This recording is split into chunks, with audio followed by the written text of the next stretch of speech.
Sorry. I just spent $1,200 on Fiendsmith Ryzeal, and my holes hurt. Ow. Ice now, heat later. And I hope that that's enough.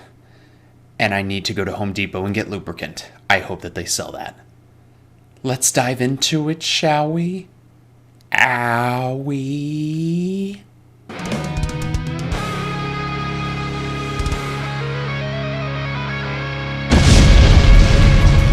Hello, ladies and gentlemen, it is your host with the most, Ryzeal32 here, and destroy the ever-living boo-boo stain off that like and subscribe button, because that is what's going to help my holes feel much better. It's going to help our holes not be so fluffy and loose. I'm going to shut up now and actually start the video. Hit that like and subscribe button, though, for me, because, yeah, let's just dive on into it. So, we spent $1,200 on Fiendsmith Ryzeal. I caved, you guys.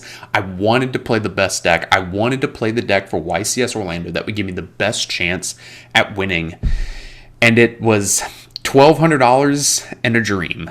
And first of all, what all did we buy? I'm not going to go through everything, like card for card, but generally, we got a Fiendsmith package, so 3 Engraver, 1 Lacrima, 3 Tracked, even though I may not play 3, but just to be safe. Tracks also went up. Like, if you remember when Fiendsmith Track first came out, it was like $7 to $8. Now they're like almost $30. Like, I think I got mine for like 22, 23 a piece.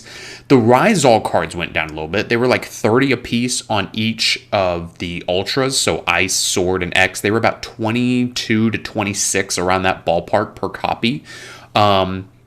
And then even a Meteorologic Aggregator, which really, I'm past the 1 minute mark, really needs a fucking reprint because it only has 1 printing and it's $7. If you go on there right now on TCG Player, you're going to think it's 44 cents, but that seller's a Momo and they took the listing down, but for some reason it's still showing because TCG Player's dog water. So it was like $7, almost $8 for me to get a fucking aggregator. And I'm like, that needs to be in Quarter Century Stampede. Like, all those different printings that they did at Talents where you got like 35 different copies of Triple Tactics Talent you can pick from, they need to do that for Meteorologic Aggregator, because Ryzeal and Malice, by extension, everything in Crossover Breakers, is going to be meta for a while, most likely. So things like Aggregator and all that need to be reprinted. And plus, too, the decks are only going to get better once we get 7th Ascension, or we already have 7th Ascension, 7th Tachyon in Maze of the Master in March. So there's that. They need to reprint that. So the Fiendsmith package, we got the Ryzeal cards. The Ryzeal cards were only like $600 to $700 for that core. Like I said, the main things were just the Sword, X, and Ice Ryzeals. Everything else was pretty cheap. Duo drives were like 3 to 4 piece. Detonators were 3 to 4 piece.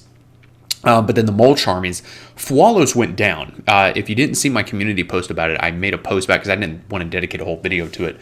But Fualos is getting reprinted in Quarter Century Stampede, which is in April. So they went from 130 a piece down to 100 a piece. And then Perulias, I think, were like 85 to 86 when I got mine.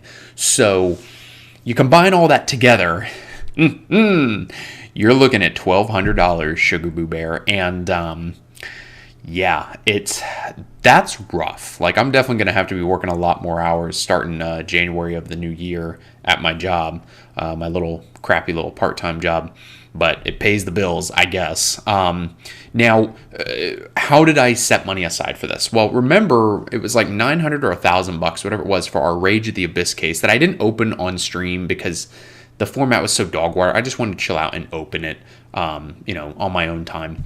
And I sold a Runic core that I had sitting around, plus pretty much everything from Rage of the Abyss and all the Snake Eye stuff I had, and I made $1,100. So I recouped and broke even plus $200 from the case that I bought. So essentially what I did was that I took that money that I broke even, technically made a couple $100 on from the case, but I recouped what I spent on the case. So I took that $1,100, put it toward Ryzeal.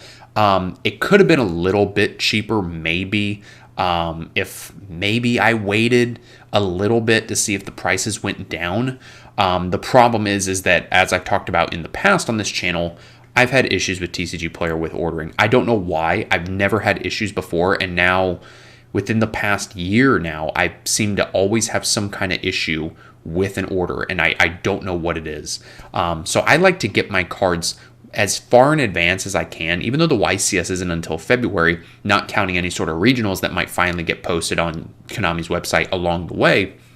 But I also want to have time to physically have the cards, play test different builds, different ideas, and then also go to locals. You know, playing on Dueling Book, playing on simulators and all that can only do you so much in the comfort and peace and quiet of your own home. Whereas you go to a locals, it's going to be loud. There's going to be dudes cussing. There's going to be, sales being done. Like the clerk is ringing up someone and people are talking and doing plays and music's playing in the background. A TV might be on, whatever. Other people are playing different tabletop games in the OTS store potentially. So you have that entire environment, times it by 100 at a regional or times 1,000 at a YCS. You need to be able to handle all of that, outside noise, for lack of a better term, when you're knee deep in thought trying to play a game where one misplay can pretty much make you lose the ball game, especially something with Fiendsmith Ryzeal that requires a lot of technical play and is very skill intensive and has a lot of skill expression, which is something I also don't really like about the deck. But I want to play Blue Eyes, and I can, because the structure deck got delayed by 12 fucking days. So instead of it being out a week after the YCS, it's coming out on the 14th. That deck's actually going to be kind of cheap. If y'all want something budget to play, just wait till the Blue Eyes structure deck comes out. Buy 3 copies of that. It's actually a really good structure deck, including the reprints, which is nice. Should have had Magia Master, but, that would be too much to ask, I guess. And you don't need Magia Master to play the deck. So this is now also the most expensive deck I've ever bought. The most expensive deck I ever bought before this was Zodiac, because I remember I actually have a video on the channel where I talked about Zodiac Barrage, the card that came back to 1. Used to be $100 a copy. Imagine that shit. I remember they were $99.99 a piece on TCG Player, and I made a video about it because I had just bought my 3 copies. I remember it was late one night. I think it was like a weekend, and I spent the money. It was like $98 a piece, and I swiped them up in the middle of the night, and then I made a video and said, hey guys, Barrage is officially $100. You need $300 to start building this deck. And then everything got reprinted in the Megatons that year, and everyone was able to play a 2-0 deck for 2 weeks before it got absolutely obliterated on the ban list, and then people were upset, like, what the fuck did you think was going to happen? So the most I ever spent on that was $700. That was the most expensive, which surprisingly, Dragon Ruler wasn't that expensive. And even Necroz I spent $500 to $600 on. And I think I broke even when I sold it. And Zodiac I lost my ass on. I think I lost about $350 on that, somewhere around that ballpark. And on this, you could argue that once I sell all the Fiendsmith and Ryzeal stuff, if I wanted to hold on to the 6 Mulch Armies, which I already had, but I sold them when I sold everything from the case. But at the same time, I still would have been spending money on these cards anyway. They could go up, they could go down, whatever. And I bought Fualoses pretty much what I sold them for. Like, I sold them for like $95 a piece, and I bought them for $100 a piece. So I'm paying an extra $15. That's not a big deal. So I broke even in that regard for the most part. Some of those cards I will be able to keep, and they will be long-term investments in the form of like the hand traps, Perulia, Fualos. I also spent $2 and change to get me a 3rd copy of QCR Pankratops. That was a nice little buy. If you want QCR Pankratops, they're like $2 and change. Like, go pick up your playset. It definitely is not a deck that everybody can play. So why am I making this video? Well, 1, to point out that, hey, I did this.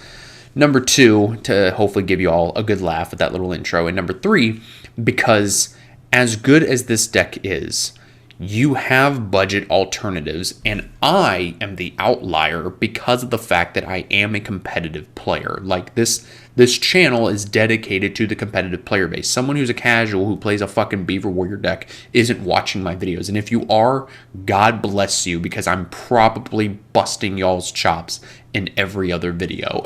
No offense. But especially my tier list videos where people really get salty and triggered.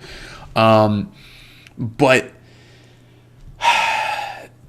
this deck's not for everybody, and I definitely recommend, if you want to go to a regional or YCS or something, play something budget, because you shouldn't be spending this much money. And the only reason why I am is because I'm an adult who makes their own money. But if I was someone who was still in high school, hell, even college or something, I wouldn't be spending this money.